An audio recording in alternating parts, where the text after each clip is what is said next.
Olá a todos, muito obrigado por estar aqui hoje. Hoje eu que vou ser o host do DfenseCast e a gente está com um convidado muito especial, mas antes de eu introduzir ele, eu quero introduzir os meus colegas aqui. Nycholas Szucko, nosso conselheiro, muito obrigado por estar aqui e muito obrigado por ter aceitado o convite. E que honra! Primeiro episódio que a gente faz internacional. Olha que maravilha! Exatamente, maravilhoso. E o Felipe Thomé, que está aqui, que é meu sócio também na CISOX e nosso CISO aqui da Defense. Então, muito obrigado por estar aqui também, Thomé. Enorme prazer, um episódio especial, um convidado especial, um amigo especial, enfim, tem tudo para ser um grande papo e vamos ver como é que vai ser. Bom, o nosso convidado é Dimitri Sirota, CEO e Co-Founder da BigID. Ele tem uma jornada empreendedora incrível, com mais de 20 startups investidas, 2 empresas já fundadas. Infelizmente ele não fala português, então a gente vai ter que trocar aqui um pouquinho para o inglês. Vamos gastar o FISC aqui e vamos ver como é que vai ser. Mas para nossa audiência, a gente vai deixar em português a legenda também, Exatamente, vai ter a legenda aqui do lado, aqui embaixo, sei lá onde vai estar, mas é isso. Então acho que a gente vai ter que só trocar aqui para o inglês e vamos embora. So, let's... Também fazer um pedido, aqui em algum lugar na tela tem um campo para você curtir, para você comentar e tragam seus insights para que a gente tenha cada vez mais episódios relevantes assim como esse. Então deixe a gente saber sobre seus feedbacks. Perfeito, muito obrigado, Thomé. Vamos lá, então, so let's switch to English. Welcome, Dimitri. We are honored to be with you here in our show and know you better and know about your story, about your journey that is amazing. That I see at least in LinkedIn, it's almost 40 companies that I see in experiences. So it's nice to have you here. Well, thank you for having me. It's a pleasure. So let's dive right in. Yep. What motivated you to enter in the security space?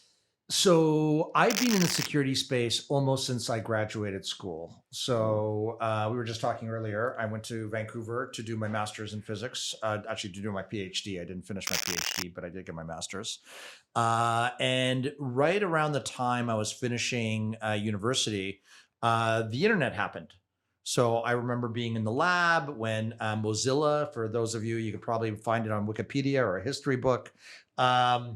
But it was just happening, and that interested me in terms of being part of that. So I decided to basically find work in the internet.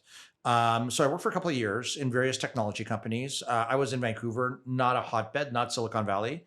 But soon enough, I think maybe after 3 years, I started my first company, which became eTunnels, which focused on providing virtual networks, basically VPNs. For enterprises. And so my very, very first company was a security company by happenstance, nothing deliberate. We just, to be honest, we were building a box, a storage platform. Back then, the bandwidth was so little, it didn't really work. So we had an EMC file server. And so we decided to jettison the file server and just keep the security network. And so we became a VPN company instead of a kind of a Dropbox or a box. And that was my entree into security land. And now I'm 3 companies in. So we started that in 1999. Wow. Yeah. And at this Literally time the last century. Yes, that's correct. And at this time you're doing programming, hands-on keyboard. No, so I was not a very good programmer. So my programming skills are probably like my Portuguese. They're not great, although I do know how to say obrigado. But I know enough about technology. So I think, my strength is really being able to understand the concepts and communicate the concepts. And I think that's for a founder that's sometimes overlooked. We typically are familiar with technical founders, but I think my special secret skill is really being able to conceptualize and then being able to communicate. Great. Good. So you mentioned about your skills, and then it's amazing field because I'm part of the security side. I had an experience as a customer, so I know that the communication is very good skills to develop things on this field. So what do you think about during this time that you were developing new business, the communication with customers on that time? So we know that the maturity has growing for a couple of years coming, but in that time, it's not so maturity space. So how you work to communicate with the customers that probably is not highly skilled in terms of what the maturity, the cyberspace they had. So look, it's never easy, and you're right. Companies weren't that familiar with technology, but when we started, now, unfortunately for us, we started just as the internet. Again, you could read it in a history book. The whole economy for technology basically collapsed in 2000 second half. So it wasn't a great time to be in technology. But what I will say is you play to concepts people understand. People have branch offices. People understand that I may have an office over here, and back then they didn't have cloud. You had file servers, you had databases in your office, you had mail servers in your office. So if you wanted another office, maybe some salespeople, maybe some marketing people, to get access to it, you needed a way for them to be able to securely access that data. So today, I think people talk in terms of SASE. That's the more kind of familiar concept. But back then, it was IPsec VPN. But the concept is the same. If you have branch offices, if you have remote workers, and you want them to be able to access something privately, then you need to be able to create kind of a virtual network for them.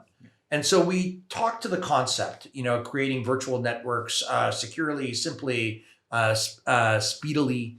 That was our thing, without a lot of like equipment or infrastructure. That was kind of what we focused on. It was so, to be candid. I did not get rich off my first company, but it was a good life lesson, and we learned a lot. And at this time, it was more about security connection than data privacy. It was about security. So data privacy was not even a concept until GDPR. To be candid, okay, GDPR it was the shift. I think, look, security people are more familiar with now. This is still in the early days. So Checkpoint was already out. There's a handful like WatchGuard, firewall companies, and when we were building e-tunnels. We kind of said, look, you need to protect your network, but you also need to connect your network. It's that simple, right? You need to do both. So if you already solved the blocking thing with a Checkpoint or WatchGuard, this is even before Palo Alto. Now you need something to connect the offices and connect the people. That was the principle. Privacy really needed legislation. And I'll be honest with you, when we were starting BigID and going around Silicon Valley trying to raise money, and telling people that the use case we were focusing on was privacy, nobody knew what to make of it because there's no money there. If you said, do people buy privacy? It's lawyers, right? That's who buys privacy. And nobody in the US, and especially the West Coast of the US, knew what GDPR is. The joke I like to say is they couldn't spell GDPR. It was just a new concept, and people didn't know how to quantify it. How big of a market is privacy? And why would somebody in security care about privacy? So honestly, in 2016, 2017, it was a much harder sell. And then in 2018, it became an easier sell. And that's when we won, you mentioned you go to RSA, the RSA Innovation Sandbox in 2018. So you almost saw that evolution in 2 years from like, what is it? To, hey, this is going to be a potentially big opportunity. Great. And how did the idea for founding BigID come about? It was like a gap analysis that you did with your co-founders, or it just came. So I'm not an accountant, and I'm not a business school grad. I studied physics, and I wasn't very good. That's why I'm not a physicist. So look, I think here's a few observations we made. And again, my co-founder, I sold my second company, an API security company, to CA, so I could move to New York. I was living in New York. My co-founder lived in Boston, but I worked with him. And so we had discussed what does these new privacy regulations, how does that change the game? And what we realized is there wasn't really a good technology to protect personal information. Now, privacy is a lot of things. It's not one thing. There's a legal aspect to it. There's consent. There's preference management. But we were really focusing on the security dimension of protecting personal information. And what we realized is the technology to find and secure personal information hadn't really changed since 2003, since basically the first regulation around payment card information, PCI. And so out of that came a whole number of companies in the DLP space, like Vontu, which became Semantics DLP. And so what we realized is that the world had changed. When Semantics started with PCI DLP, everything was in the data center. Fast forward to 2016, everything was a lot in the cloud. On top of that, it wasn't just structured or unstructured data. If you think about it like an S3 object store, it's kind of like a little bit of everything. And so you needed a new kind of technology. And usually regulations are very crystallizing when it comes to creating a catalyzing event in terms of a new technology. So we thought the fact that people are going to have budget set aside, line items, you say in English, and the fact that it required this new dimension of being cloud native, of being able to find all kinds of personal information, not just an address and a name and a credit card, but anything, an IP address, a cookie, a session key. And so that was the genesis. That was the gap analysis. Okay. And what were some of the biggest challenges that you guys had in founding BigID until now? Yeah. So look, today we've raised 400 million, but at the time we struggled to raise anything. Yeah. So we ended up raising 2 million, which even in 2016 was not a lot of money, especially if you want to build an enterprise product. Mm-hmm. So it changes the way you think about problems. You need to focus. You need to find a swim lane. You can't do everything. And so we need to find a problem that we thought, so privacy, I think, I like to joke, it's like the Jay-Z song, there's 99 problems. There's 99 articles in GDPR, 99. So we had to find the one or two that we could tackle. And there had to be something that was novel. It had to be something that potentially was defensible, kind of boring from your own name, from an IP standpoint. And so we focused on data rights because really we didn't have any more money. Like we could only do one thing. And we felt that data rights was a hard problem because you need to find unique personal identity, PII, and then you also need to find contextual data. So things that are not unique, your zip code, your city, that's not unique. You share that in Sao Paulo with 20 million people. But it's still important if you want to know what data you have. Well, where I live is part of my data. My birth date is part of my data, even though I may share it with, many other people. So we developed a technology using a type of AI called graph, and that became our swim lane. And that's what we focused on. And by focusing on a hard problem that nobody had tackled, we had that kind of blue ocean opportunity. Mm-hmm. And that gave us that kind of that kind of clarity of a swim lane where we could basically go where there's no confusion, nobody else did it. Okay, great. In the United States, when you see the regulation in California, yeah, they are pushing more for privacy, or do you have another state that have a high level regulation? So today I would say there's kind of three areas of focus. So today if somebody says, what does BigID do? I don't usually say we're a privacy company. Okay.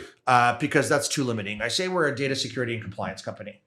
And cloud native, but we solve multiple problems. So obviously privacy is one use case, and there's a set of challenges that comes with privacy in terms of people data, in terms of preference management, in terms of, regulatory reporting. But there's other challenges around security, risk posture for the cloud. AI has a number of challenges in terms of data hygiene, data readiness. So I would say we position more broadly.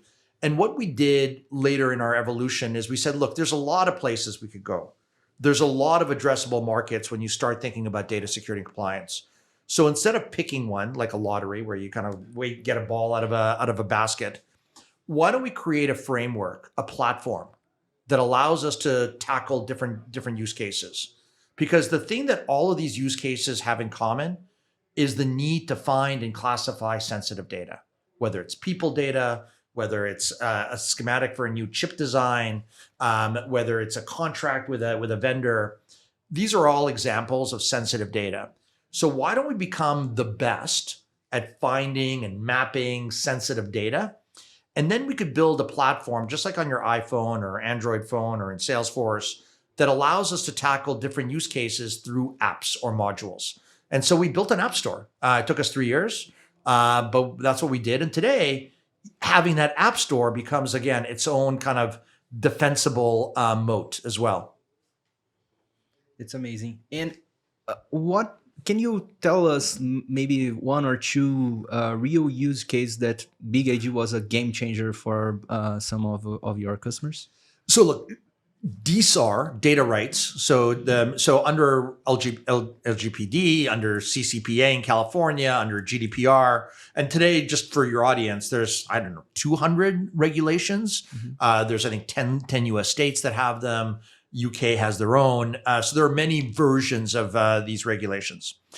One thing they all share in common is that they basically put the burden, the power back in the hand of consumer. So for those in your audience that may remember, big data was a huge topic in the early 2010s. How do I collect as much data on a customer, on an employee as I can? And so companies had a lot of data on me, on you, on all of us.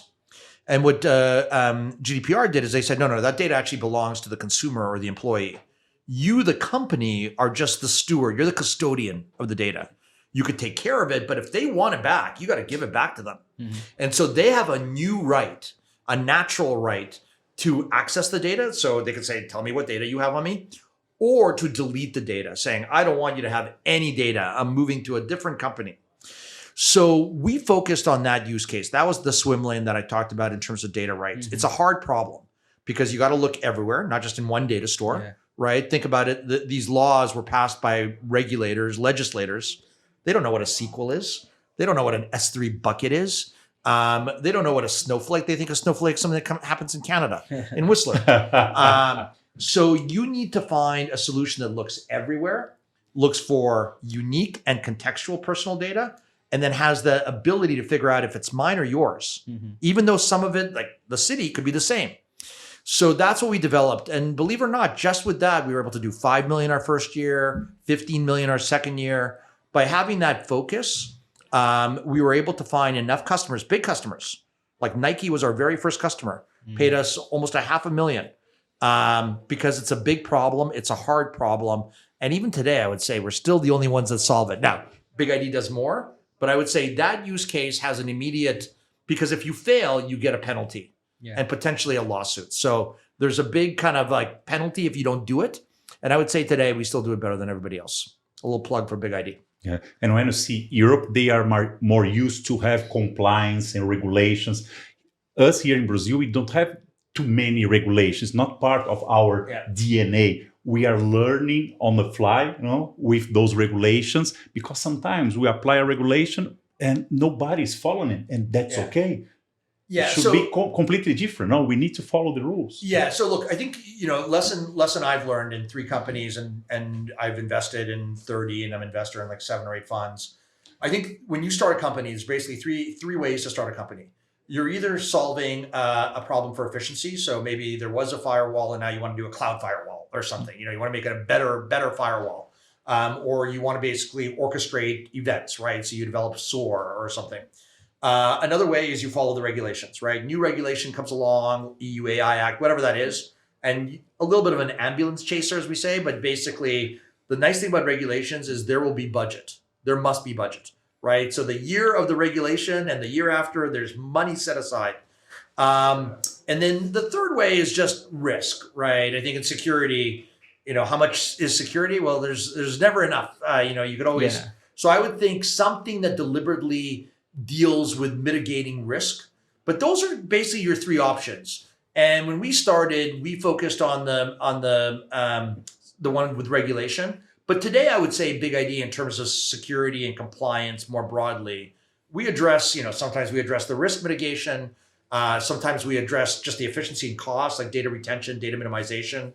Like, look, I've just saved myself a lot of money. So the apps let us basically address different parts of that use case kind of ecosystem. Great. I would like to ask a vision as an entrepreneur. We are seeing worldwide the AI come into the game, mainly for security. We know that we have a huge gap of professionals in the field, and then AI are coming the technology are coming to facilitate the life of the professionals. How do you see the market at all applying AI and the real game to facilitate the customer in the end of the story to adapt and to adopt AI into their business and to get the security facilitate using the technology? Yeah. So AI, and look, I think it's important for your audience to understand when people say AI, they really mean Gen AI. Yeah. Generative AI, large language models, transformer models that basically, and there's a couple of characteristics of that that are different from previous generations of AI. Like we've used in BigID, we use cluster analysis, we used deep learning, we use graph, we use all kinds of AI for different purposes. We also use LLMs. Here's the good and bad. And I'll tell you as a vendor, you're always thinking about how do I take advantage of LLM or Gen AI? But also, how do I help companies on their journey, right? How do I help them get ready and be better programmatically around using AI, safer and so forth? So we do both. When it comes to us using AI, the one thing, or Gen AI specifically, I think the one challenge that is important that people understand is it's not predictive. It's not like traditional things where you do this and that's the output. Like this input results in that output. It doesn't really work like that with the transformer model. So there's a degree of you never really know the result. And that's a problem, right? It's also today very expensive, very slow, comes with a ton of privacy concerns, right? If you say, I'm going to use large language models to classify data, well, what am I sending it? And the one thing people don't realize is most companies that use LLMs are using their data to train on, because the commercial models and the open source models like Llama and Claude and ChatGPT or from OpenAI, they're trained on websites. They're trained on Reddit. They're trained on x.com. They're trained on Google YouTube videos. They're trained on what kids watch. They're not trained on financial data or, engineering data. So it comes with a lot of baggage. And so I think when people contemplate talking to vendors that use AI, they need to really understand where and how, what part of their data gets shared, what part doesn't. But I think at the end of the day, it does enable a whole bunch of things, right? So for instance, I'll just mention another plug for BigID. We're using AI to solve a problem in data around how do I get insights into the data? How do I know my data? That's our tagline. Traditionally, you have humans, data stewards that look at the data and say, I think that data is about this topic. And they want to kind of describe the data for business purposes or BI purposes or even AI purposes. So we're literally using AI to help summarize the data, to help you understand which line of business does the data belong to figure out who the owner of the data is, which isn't very clear all the time, to provide a description of the data value, basically. So we're using AI to basically replace what today is done through humans, because humans are not very good at it. They're not very good at reading files and saying, I think this file is about this, and I think it's this level of risk. It feels like a book report. Nobody likes book reports. Mm-hmm. So that's where AI is best used. But again, it comes with a lot of caveats. You need to be careful so that, again, you're not compromising your customers' data. We're not compromising our data. All of those type of things. Including internal data, because can you imagine AI in all the files? I'm going to be able to see your salary, if access the HR and everything else. We need to be careful, have the guardrails and everything else. There is. So look, I think there's two kinds of, I'll just kind of mention very quickly, hopefully not put your audience to sleep. So using data in Gen AI. So again, just assume that when you're sending data, whether it's through Copilot or whether it's like you're staging some data in an S3 bucket and making it available to Claude to basically do RAG, if you're familiar with RAG, which is a type of enrichment with my data. You're right. I could, if I have my CEO's bank account information, salary, that's privileged and confidential and private data. If I have their health records, right? They have cancer, they don't have cancer. That's very sensitive information. You need to assume that if you just put that information, make it available in the clear, that information goes to one of these public cloud. There's no multi-tenancy, and there's LLMs don't have multi-tenancy, so it basically goes to the same cloud as everybody else's. And then you need to assume that it's going to get preserved in a memory, basically in the vector database where you vectorize it. There's reference data that it keeps for eternity. because that's how it does. It's like it's modeling, or it's transformers off that reference data. So so you need to be very careful. So you need to do a few things. You need to cleanse the data, look for toxic combinations, bias, privileged information. Before it goes there. You could do that through redaction. You could do that through tokenization. You need to be able to build guardrails. So you need to be able to say, for this prompt and this data, I don't want to basically get a response that's outside of this range, right? So you need to be able to map prompts to responses so that you could exclude certain responses, especially when you start building agents, right? And you're probably familiar with agents. And then lastly, you want to make sure that there's a way of preserving entitlements. So if I basically make a request to some model and I say, I want to know my CEO's salary, you should be able to say, hey, wait a second, that person is not privileged enough. They don't have the rights. That's correct. To get it. So there's three things you care about. You care about cleaning the data before it goes there. You care about guardrails so that you could kind of exclude certain behaviors. And then you also care about preserving privileges so that, again, even if the data is already there, certain individuals, based on their job, based on their role, cannot access. It's not part of the LLM transformer model.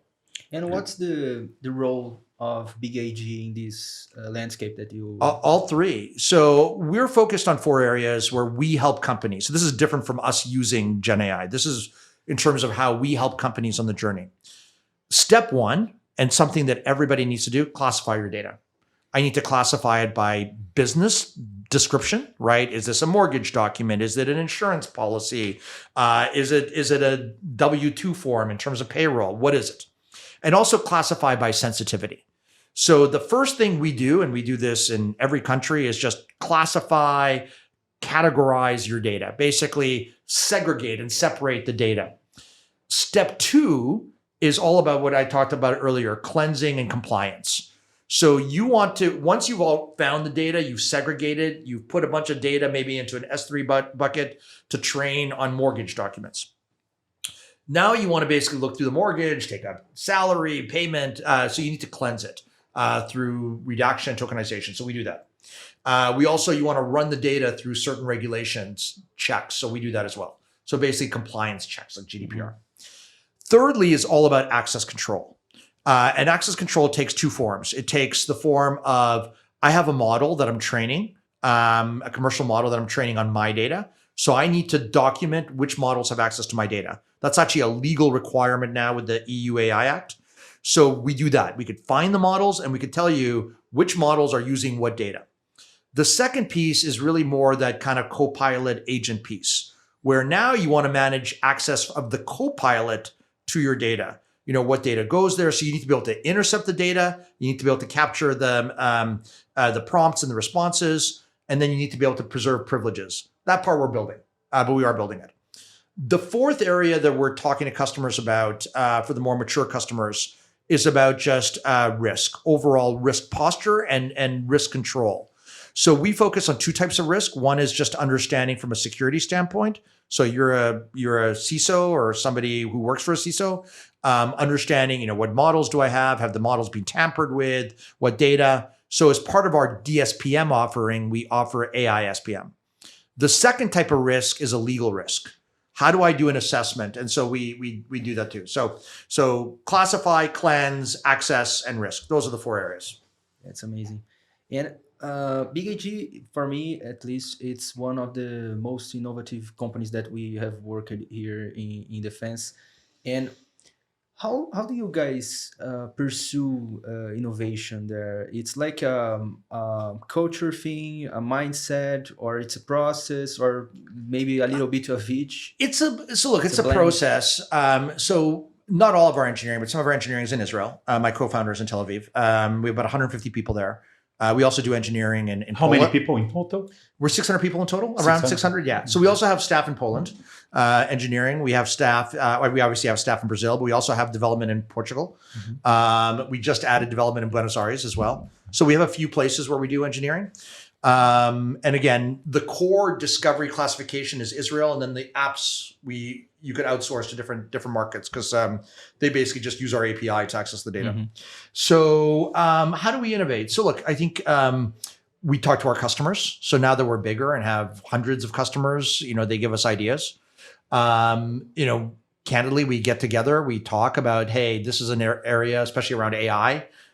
People are still very early. So, these 4 areas that I talk about, that's through dialogue internally. We figure, what do we have credibility as a company? Like, we can't do everything in AI, right? We're not credible. We're a data company, data security, data compliance. So let's focus on the data problems around AI. And that includes privacy, access, risk, et cetera.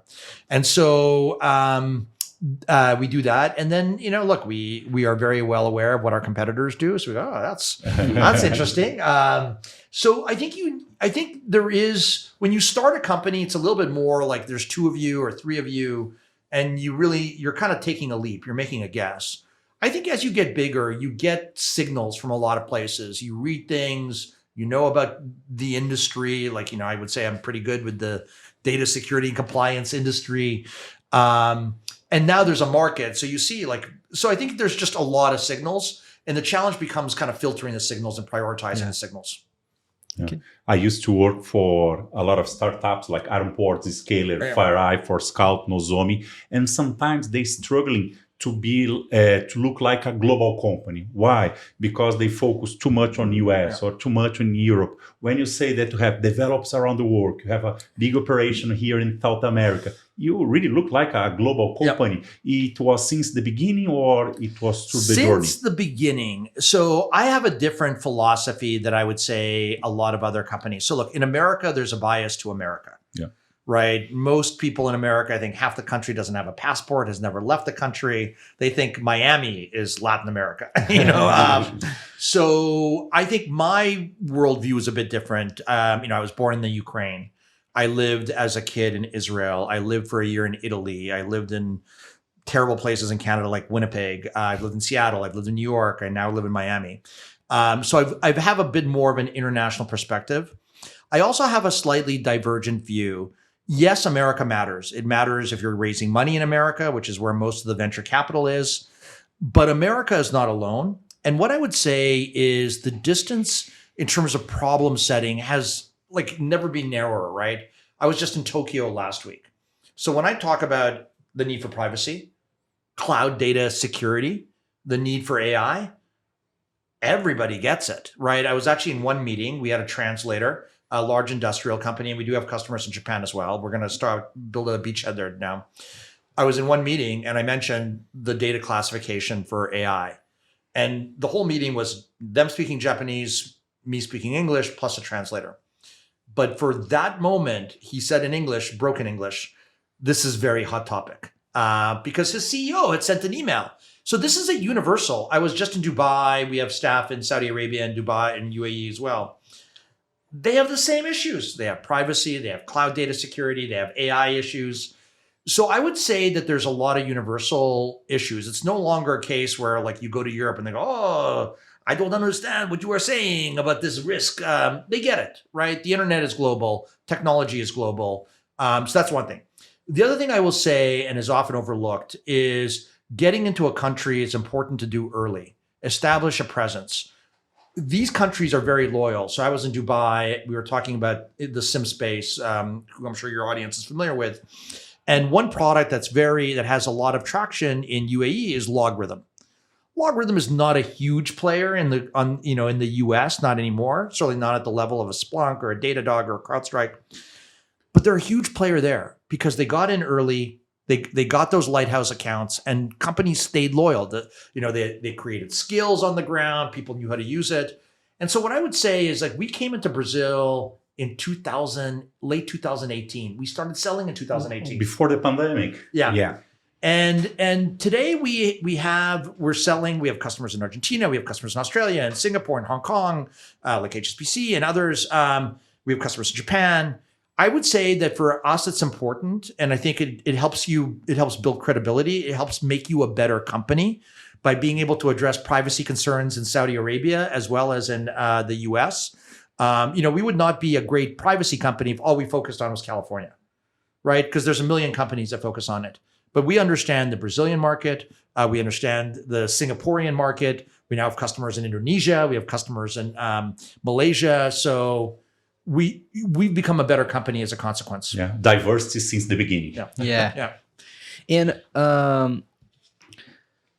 for the future of data privacy, so maybe in 5 years, 10 years, what's your vision? Because AI will change everything, right? So So data privacy just has kind of a couple of dimensions. So three dimensions, I think, that I'm going to kind of talk about.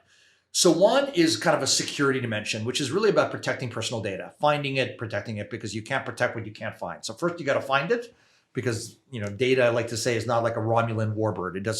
There's no cloaking device. There's no invisibility formula. So just because you don't know it doesn't mean the bad guys don't know it. So first is kind of the security dimension of how do I find the data? How do I secure the data? Make sure the risk and everything else. The second dimension is the legal dimension, right? I need to do legal reporting like assessments, ROPA, where I need to report to my board or I need to report to my regulator, whether it's the Attorney General or whether it's some standing body like CNIL in France. The third dimension is around consent, right? Sometimes people think about cookies because you're familiar with that on a website. You click yes, accept all. But consent is going to be very, it is very important for privacy. You agree to your data being used for something. It is going to be a huge deal for AI. So one of the areas, so look, we do all three. We do the security part, right? Finding personal data, securing personal data, understanding where you're storing it, who's accessing it, being able to find all the data that belongs to Dimitri. We do that. We do the reporting. We do the assessments, and we have some, it looks great. It's fantastic. I think it's cutting edge. We're actually just launching our new version of it in Belgium in a couple of weeks. But the piece that's underestimated is the consent piece. Because soon I believe, there'll be legislation where every person is going to be granted the right to opt out of their data being used for Gen AI. And the mechanisms to support that do not currently exist. There is no way for you to say, I don't want my data for Gen AI. Now, they may have something around consent, but the reality is it's not connected to the data. So part of BigID's plans by kind of Q1, Q2 of next year, calendar quarter, is we will have a mechanism where you could not only consent and agree to your data, but also consent not to have your data being used for AI. So that is, I think, another intersection between privacy and AI. Last thing I'll just kind of mention is, look, when we talked about data cleansing, right? So first you classify, then you cleanse. Privacy is a big part of it, right? If you think about personal information, that could be my health information, that could be my payroll information. So privacy of that data is a big deal. And again, we do that today, but I think it's a huge, huge deal in AI. And because we think about Claude, Gemini, about ChatGPT and everything else, but every day, I don't know how many new models are created by the users, by the companies. Yeah. And you need to look inside all those different models. You need to look inside the models. I think where you need to look, so the models, you care about integrity, right? Making sure that people aren't making modifications to the models. The models themselves are to some degree dumb. They generate whatever they're rendering for you on the fly. The problem is the data. For most 99% of the world, they will not build their own model. They will take something 99.99. Okay. Yeah. Like no company is building their own model. It's just too expensive. You can't get the GPUs. It costs 100 million, 200 million to generate. You need a small nuclear reactor. Companies can't do it. There will be Google will have a model, Amazon, there'll be a bunch of models out there. The only power for me as a company is to modify it with my data. That's the only power I have. And so that again places the burden on understanding your data. What data am I giving that model? Is there privacy information? Is there potential security violating information? Is it compliant with regulations? And so we're focusing on the data because data is the only leverage that companies have in training AI. Right? Again, companies not named Google, not named OpenAI. The only power they have is the data they give the models for training for just themselves. And that's where I think that's where the action is going to be in terms of security, defense, and so forth. Got it. And just one more question. Do you see in the near future the people trading their data for money or for... So great question. I don't, and I'll tell you why. I actually think that became a big topic not too long ago where people were saying, I could commercialize my data. I remember that time. Now, look, there will be data brokers that sell consumer data, although even that's disappeared a little bit. I actually think the opposite. I think it became a big topic in terms of building shopping carts for data, and anybody could come. But think about it. AI data is now my only leverage in differentiating from my competitors. If I'm a Walmart and I'm competing against a Best Buy, I have more customer data than Best Buy. I don't want to give Best Buy that. That is my business. Data is that currency of my enterprise. And so I actually think it's the opposite is going to happen now with AI, is companies are going to hoard that data.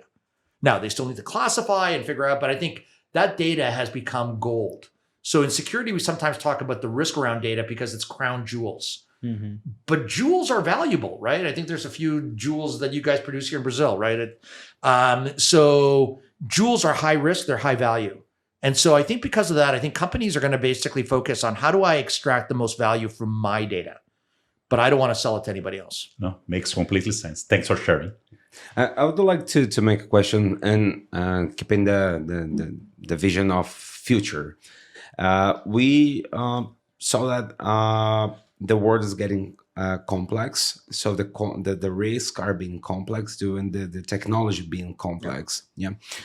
And then giving some step back about what we mentioned about the lack of professionals, and that the role of the CISO is getting more complex to fulfill in the end of the day all the activities they must to do and to protect. Looking to the future and giving a tip for today, what the CISOs could get worried about today, looking to the future, or what they can where they must to focus to avoid some future problems in your vision. I know that there's no right. My answer or is wrong focus question. on the data. Good. And buy a good product from BigID. So look, I think one thing I will say is, you guys are familiar with all the security companies. You represent some of them.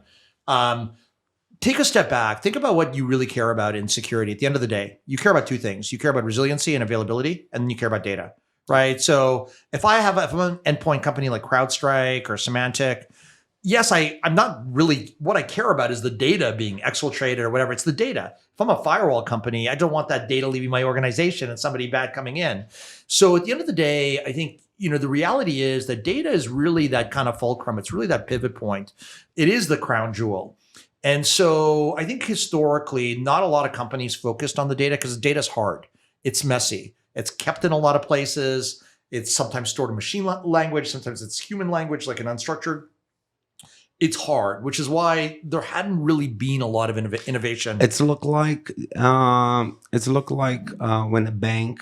I imagine a bank had golden bars spared to all the rooms. Yeah, but one thing, a phrase that you often hear is like golden bars obviously are high value, but you hear that data is the new oil, right? Because data propels the digital enterprise.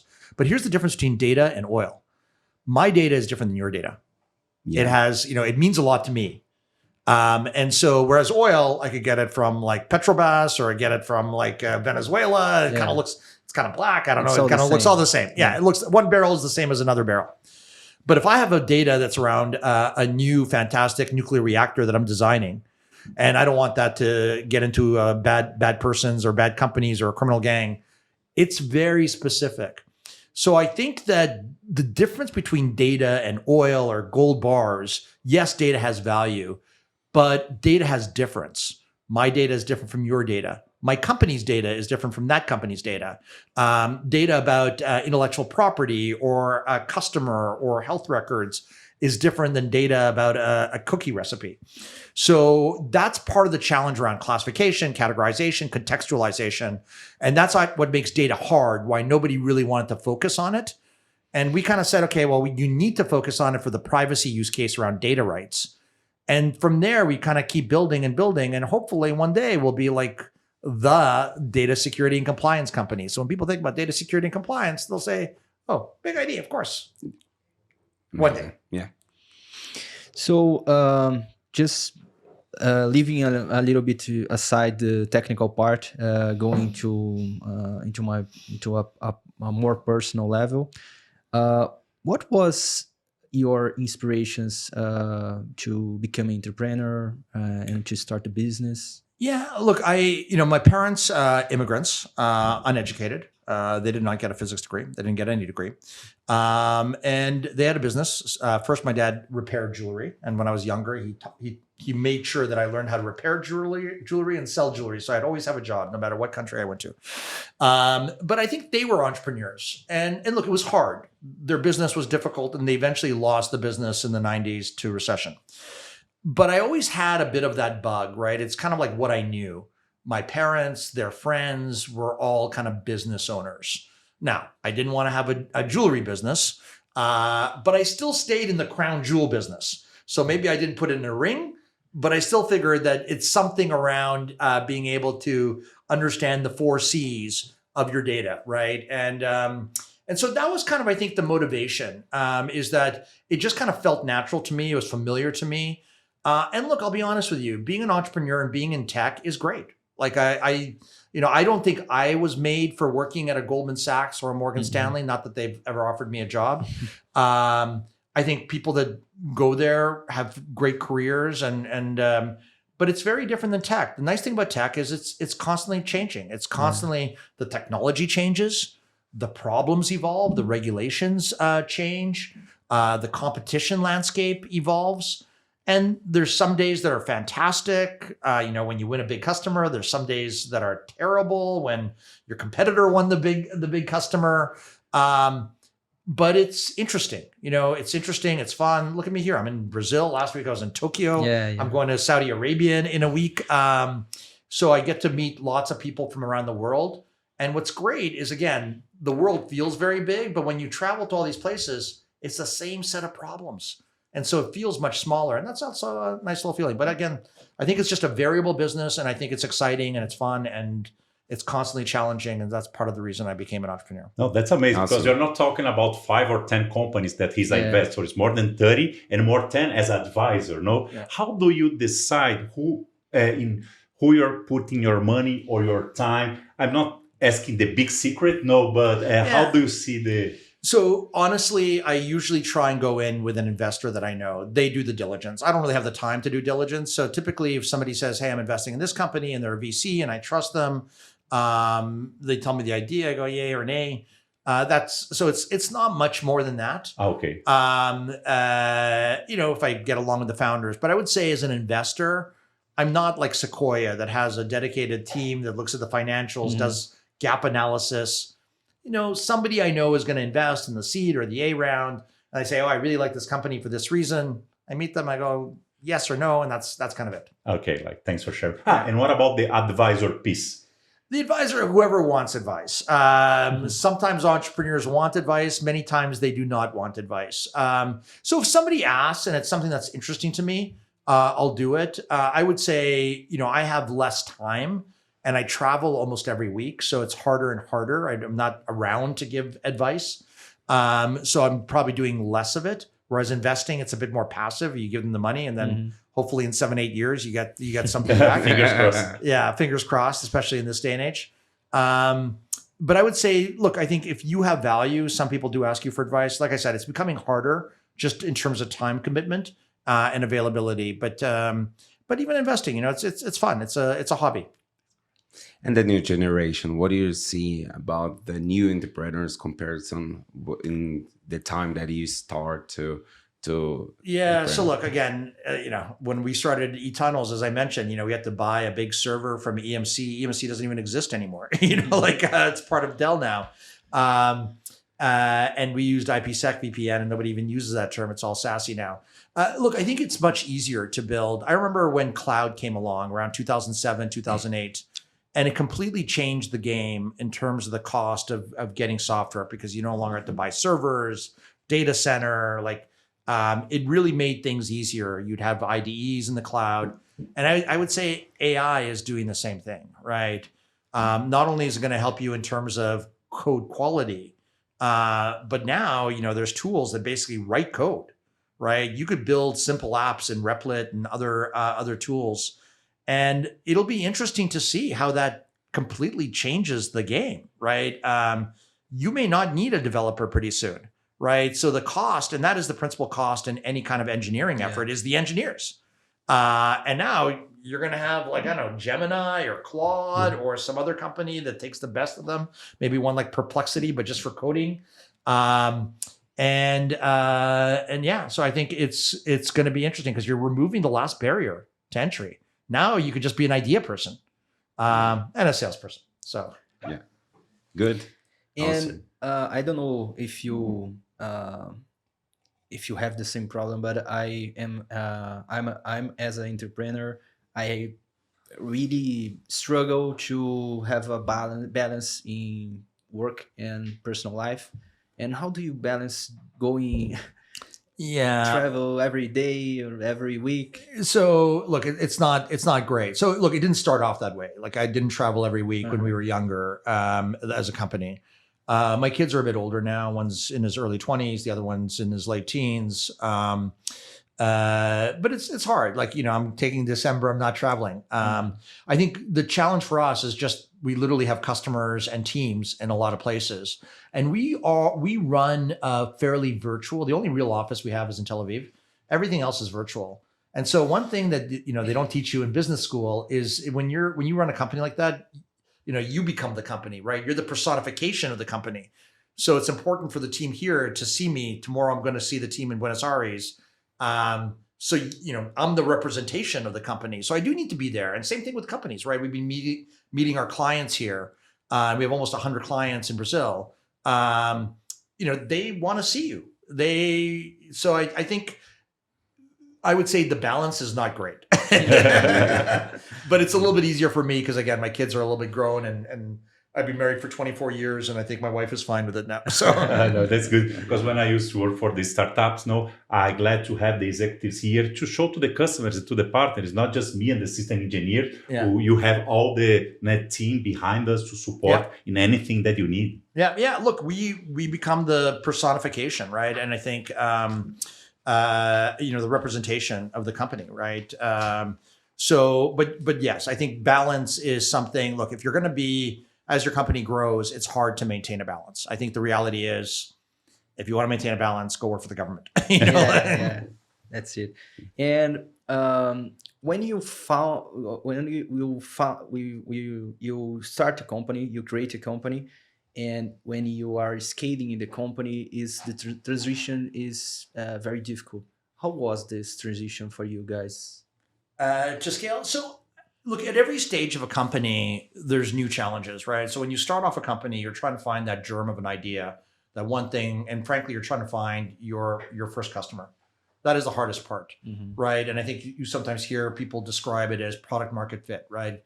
Will somebody give you money for solving this problem, right? And you need 3, 4, 5 examples. That is oftentimes the hardest. Just because you think it's a problem doesn't mean anybody else thinks that it's a problem. And then it doesn't mean anybody else thinks it's a big enough problem to pay you, to give you money. After that, you start saying, okay, well, how do I prove that this is not just a problem among a certain circle of companies, but is more widespread in America, outside America? How do I describe this as a universal problem? So I would say the second piece is providing enough proof points that you could demonstrate that there's this problem spans sectors, financial services, life sciences, right? That it's a universal problem. And honestly, for me, that it could span countries and regions, right? It's a problem that companies have. Now you're onto something. If you're able to basically get people in 16, 18 countries, I forget how many we sell into, to give you money, that's a global problem. At that point, you're focused on scale, right? At that point, you want to kind of build out a marketing function that could basically do demand generation and brand building across regions. You want to build a sales force. You want to find channel partners because, again, there's not enough people in the world that could basically go out and talk to everyone. So you need partners on the ground. I need to provide the support for the partners. You need to provide. So I would say at that point, it becomes a little bit more scale out. And then the last part, and I think the one where we're kind of getting into right now, is, well, now you need to be not just scale out at any cost, but you need to be scale out efficiently. And you need to start thinking about how do we become an adult? And as an adult, I need to have infrastructure around finance, right? I need to have infrastructure around sales operations. So I have the right KPIs in terms of growth and retention and everything else. I need to have the right infrastructure in the companies to get ready for an IPO or something. So I would say now it's no longer just let's go hire a lot of people. It's how do we become an efficient company? How do we become a company that looks like a pre-IPO company? And that comes with a lot more, right? I need forecasting ability. I need multiple ways to hit my quarter. And I need years of experience hitting my quarter. But I can't have it just through one set of customers. I need like enough, and I need diversity, right? I can't, well, what if there's a recession in the US? I need to have, other regions. I need to have other sectors, right? What if banking is not doing well? So I would say the stage now is very much around getting ready for an IPO. I don't know if that's 3 years. I don't know if that's 4 years. Markets go up and down. But I would say today we are trying to be a much more efficient company in how we sell, how we forecast, so that again, we're a much more predictable company. And the goal is the IPO. I think so. I'm not one of these people that says, "Oh, never." I think the reality is once you clear a certain scale and size, it's very, very hard to sell. And today more than ever, like there's Federal Trade Commission in the U.S. that limits, what the big companies could do in terms of acquisition. I think that's why you see typically smaller companies get acquired. Once you become a little bit bigger, you're expensive. You're buying a business, right? Salespeople, support people, services people, like everything, partner infrastructure. So I think it becomes harder, which is why I think you historically see CrowdStrike and Palo buy, 10-person companies. They pay a lot, but they're buying small companies because they're easy to integrate, right? There's just a few developers and that's it. So I think the reality for us, more likely than not, is a path to IPO. Great. It's because when you see Cisco acquiring Splunk, they already have another solution that do some correlations and became challenging. So look, I think that's a great point. I think you do see like Broadcom buying CA or Symantec. You do see these are on a different level. There, you're still largely preserving the business, right? So Splunk is not disappearing. It's now basically their security operations, the centerpiece of their SOC business. That is the SOC business for Cisco. So to some degree, it becomes almost like a division, right? It's no longer. Yes, that's correct. Yeah. So I think you see a little bit of that barbell, as we would say. Very small companies, very, very big companies that are profitable, that literally are creating new growth engines, but they look a lot more like a new division. So I think you do see that. And maybe you'll see more in the middle. I don't know. But right now, I think it's a little bit of a wasteland and has been for years. And before we wrap up, what advice would you give to younger entrepreneurs like me and others that are entering the security space? Yeah, look, I think security is obviously a huge market. It's a universal market, at least on this planet. But there's always danger and there's always regulations, right? I think that to some degree, be bold, right? Obviously, get an idea. It starts with an idea. What I would say, though, is that it doesn't have to be a perfect idea. Ideas evolve, right? Markets evolve.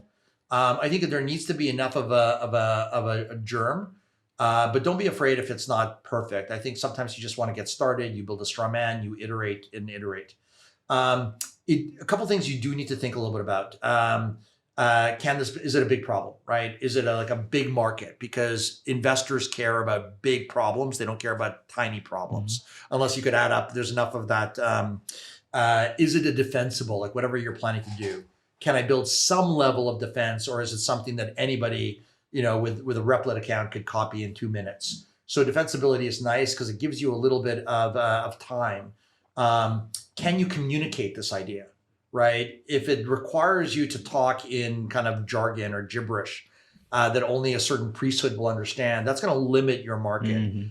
If it's a bigger, again, my humble opinion, if you could talk like you talk to your mother or your father about, data and the importance of it to the company and the risk around it, I think it becomes a bit easier. And you need to think about that because at the end of the day, you will not be the only employee of that company.